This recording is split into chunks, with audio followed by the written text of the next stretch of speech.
T-Eagle MR Pro 3x30 IR.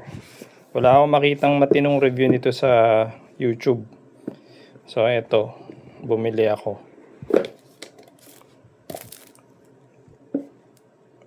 Ito yung box.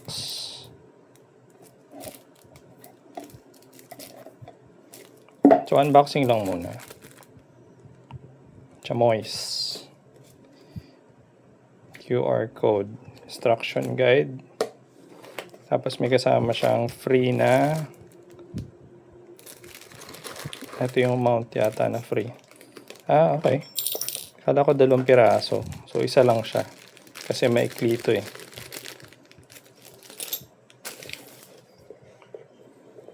Ito is manual ulit.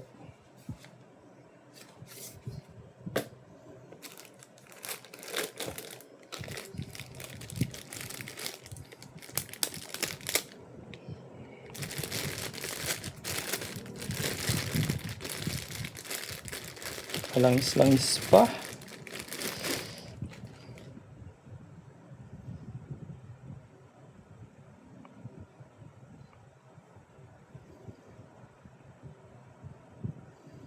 Okay, may thread siya dito sa harapan. Meron din sa likuran.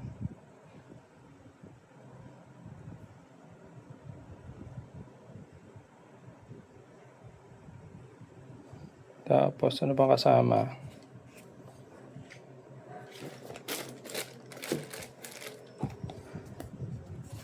Cover. Ito siya. Malamang sa cover san yan. Sa likod, sa harap.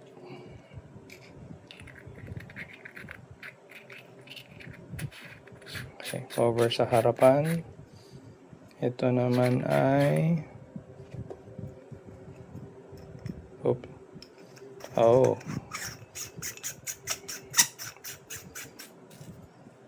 sa harapan pang extend. Maikli lang kinuha ako kasi kakabit ko siya sa PDW. Kasi pag yung nasa 30 to 40 meters na yung tinitira kong mga takip ng Pocari Sweat, pag yung red dot di ko na makita. So at least to 3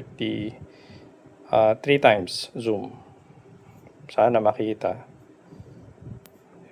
Okay, ano pa yung nasa box? Takip. Okay, battery.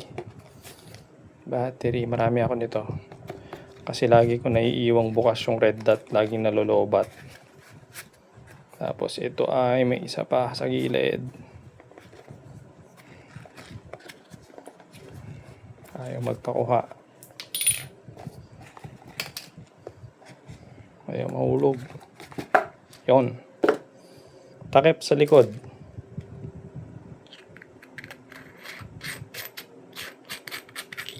Okay, tapos sabi dun sa review, ikutin daw muna ng sagad yung mga adjustment para kasi matigas. Matigas nga. 0, 1, low. Hindi maikot. Grabe naman sa tigas. Kasi hinihila pataas. Nagbasa kasi ng manual. Yon. Hila sa taas. Ratchet type. Nice.